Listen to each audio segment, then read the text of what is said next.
Good afternoon, everyone. Thanks for introduction. Sorry for the delay. And I'm Zhou from University of Chinese Academy of Science. I'm really excited here to present our recent work about smart home security. This is a joint work cooperated by UCS with Xijian University, Penn State, and UGA. As we all know, there's an increasing number of smart home devices just dominate our cyberspace and has greatly changed our lives. As IDC company forecast, there will be more than 800 million smart home devices only shipping this year. So I think everyone here may ever use a smart home device. If not, I think you may be at the wrong track. So to manage this increasing number of IoT devices, several big companies like SmartSyn, Google, and Apple just proposed the smart home platform. So we just curious about how the IoT device works through the interacting with the smart home platform and how the smart home platform works. And we found typically there are three entities: IoT cloud, mobile IoT device, and a mobile app just interacts with each other in a real-world smart home platform. So first, I just demonstrate how the smart home platform manages device and provides several servers through the three identities interactions. First, to identify each device, the IoT cloud needs to assign a unique device ID to the device. To achieve that, the IoT device will first send his unique information like MAC address and device model to the IoT cloud. And IoT cloud will coordinate this to generate a device ID and send back to the IoT device. And next, to ensure the only device owner and delegate user have access to its IoT device, the user needs to bound the device before using it. To achieve that, the IoT device will also send its unique identity information to the user mobile app, and the user will send its credential with the device identity information to the IoT cloud. So the IoT cloud can bound this device ID with the user. And next, the IoT cloud just wait for device login request and then build a connection with the IoT device. Okay, just finish this init stamp interactions. The three identities will keep a connection with each other. At this point, the user can just normally use the device. For example, he can send a control command to the IoT device through the IoT cloud.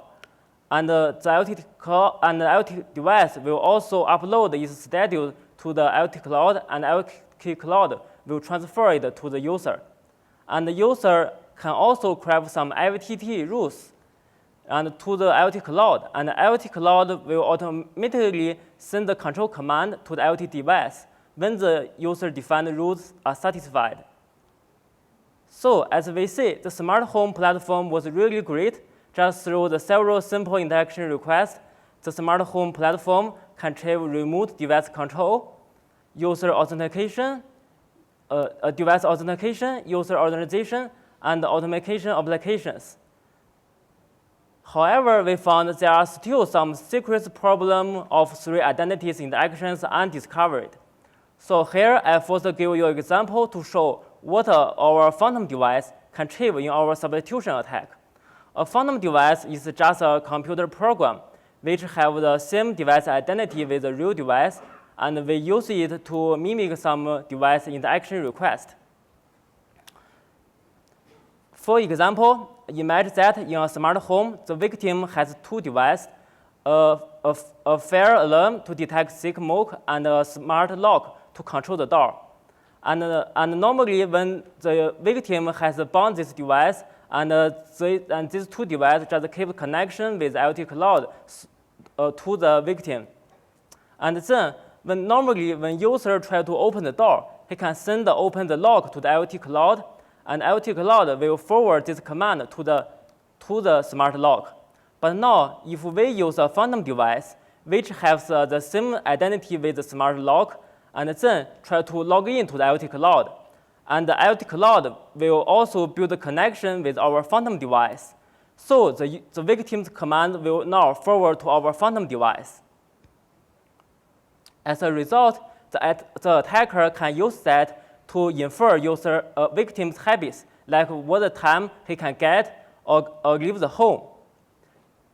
Even worse, imagine that in case of the fire, the victim may craft activity rules like that. If the alarm detects a sick move, and then he lets the IoT cloud automatically open the lock. But now, if we use a phantom device just has the same identity with the smoke alarm, and use the maintain connection to send a fake alarm to the IoT cloud, and then IoT cloud will also open the lock. And as we show, now you first come to your mind, maybe you think it's just a simple device authentication problem, because maybe the phantom device has the same identities with the real device. But we found it's just a simple precondition, and there have still some deep cause will cause this. And next, I will show if the IoT cloud only fail to distinguish the real device with the phantom device, but have everything else correct, could our phantom device attack still works?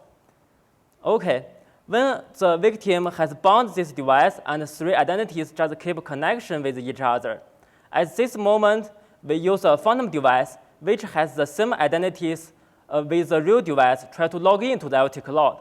But the IoT cloud, if aware of it still keep the connection with the real device, he can easily just refuse this request. So we think the deep cause may be the IoT cloud not enforced strict state transaction measurement. Okay, so we try to analyze the deep cause for following these steps.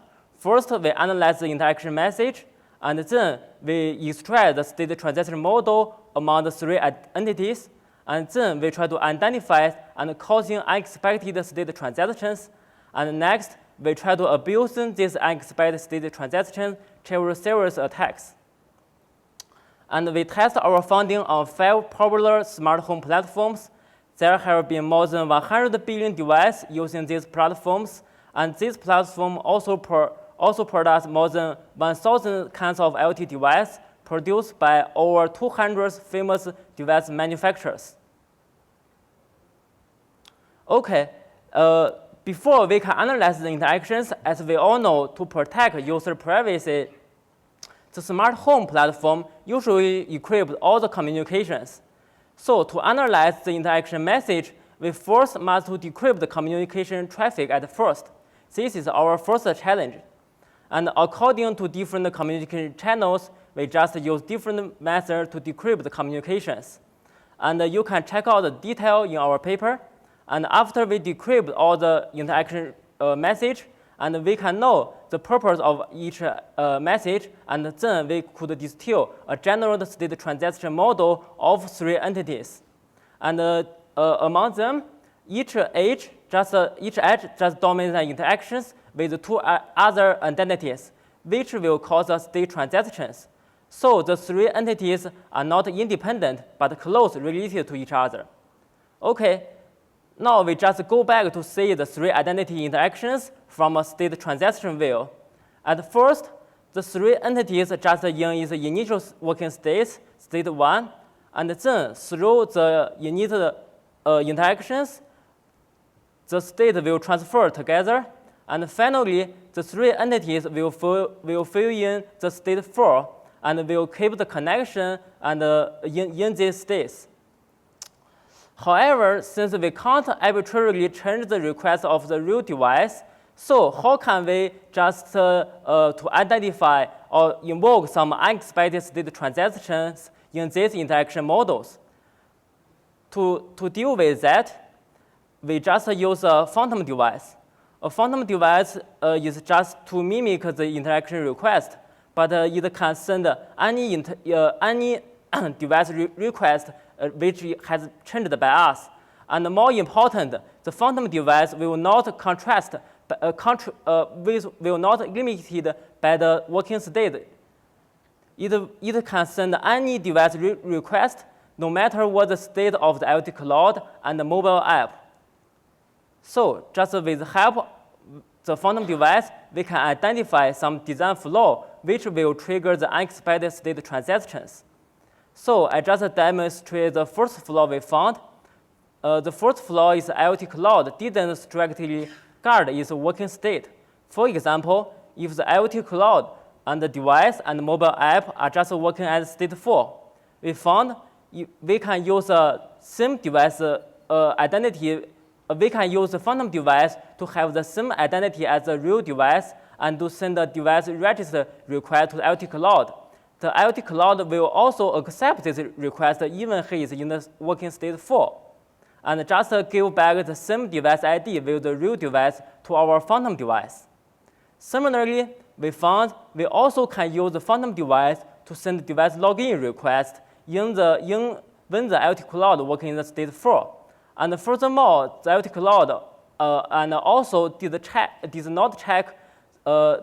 not perform an organization check on this login request. So the phantom device can just build a connection with the IoT cloud. And next, I will show how to use these flaws to cause some serious security hazards.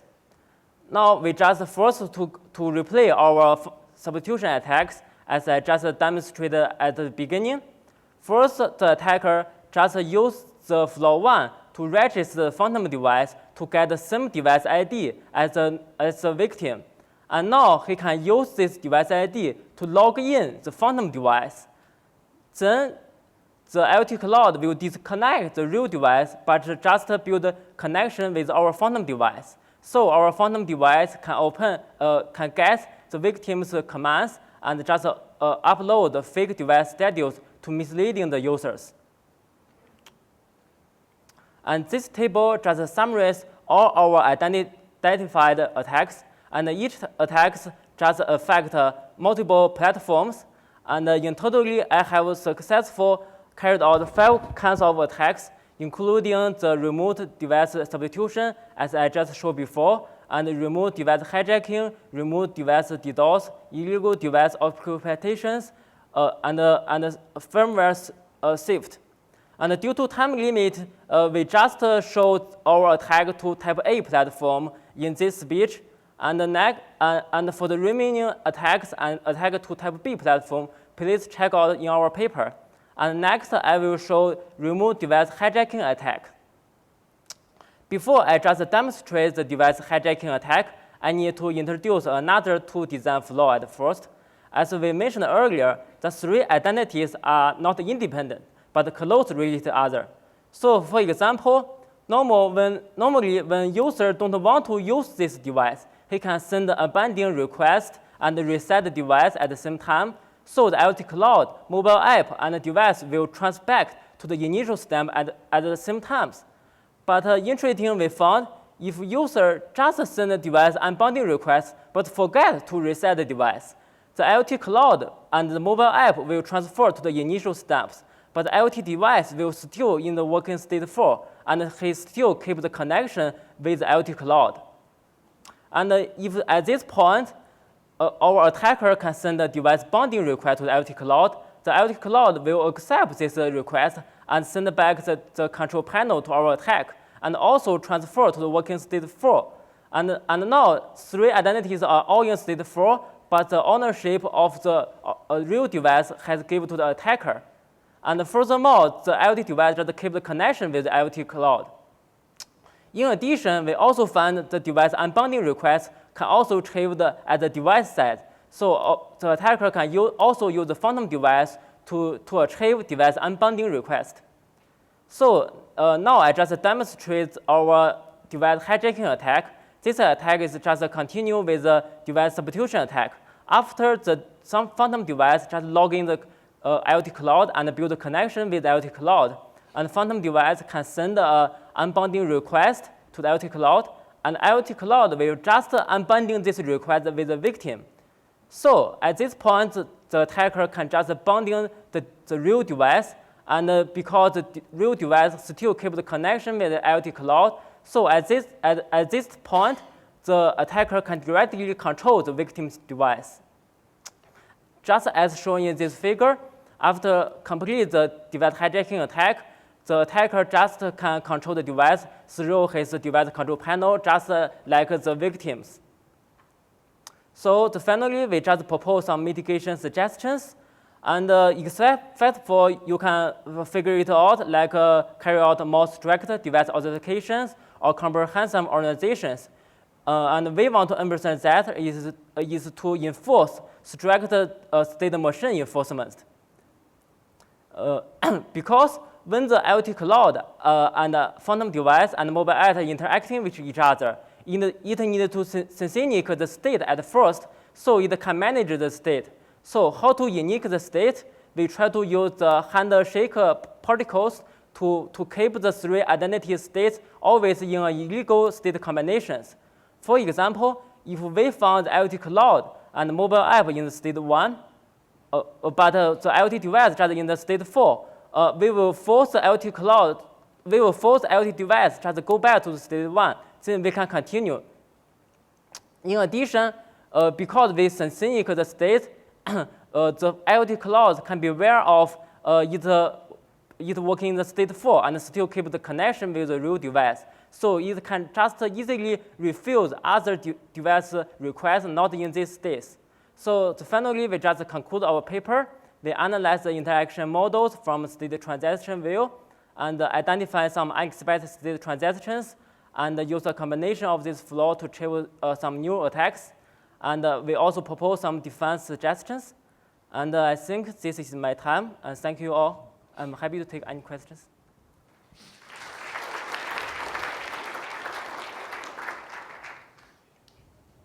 Thanks very much. Let me ask a quick question. So it looks like you found some vulnerabilities. Have you had any interaction with vendors about these vulnerabilities and getting them fixed?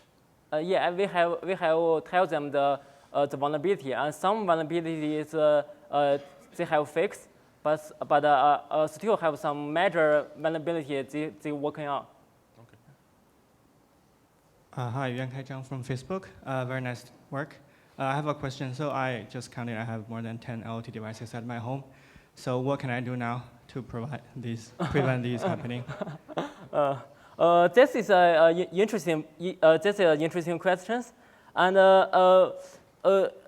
although we have shown some attacks to our device, to this IoT device, but normally if the attacker try to carry out our phantom device, she first need to get some device information as your device just in used. So to achieve that, the attacker maybe need to boot full some identity information like in your homes, and normally the attacker not will target you. But if you want to defend that, you probably to I think you probably need to check all your device all the time. To if you observe some illegal states, because for example you just normally use a device and your device are not disconnecting, and you may to immediately to tell the device manufacturer, and they will check for you. And in the future, I think the smart home will be better and more smarter and can defend this attack. All right, thanks. We have time for one more question. Hi, Behnam Desfili, Santa Clara University. So it seems that the main reason that these attacks happen is because you can just look into those apps and basically extract the certificates, right, from those mobile apps, or look into the firmware, you know. So my question is that have you, what range of devices did you look into? And for example, did you look into Ring devices, Nest, or Philips Hue devices? Were you able to also extract the certificates of these kind of devices, or you are able to, you know, just perform this kind of attacks with a small set of devices? Okay. First, our attack is not a device specific attack. Our attack is the platform specific, because although the different device use, although there are some different devices, but for the same smart home platform, we'll use the same interaction models. So our attack just affects all the devices in the same smart home platform. And for your suggestions, our test platform, as just showed before, is the Samsung Smart Sense, And for the RUN, it is our future work. And for the one smart home platform, we just test 3 kinds of device. And for your next questions, is you mean how we can extract the device credential from the device? Yeah, the certificates or pre-shared keys. First, we just need the device identity information. This identity information, as we test, some platform is not use the device credential hard code in the IoT device. So device identity is just generated from the cloud. You can send some like MAC address just as a SIM tagged device, and you can get the same identity information. And also, if the device ID just hard code in the device, and we imagine that in a random home, the attacker may want to access this home once, and he can get this information, and then he can carry out this attack and anywhere he is. And you can check out more details in our paper. I have discussed use a whole section in our paper. All right, thank you. All right, let's give Wei another round of thunderous applause.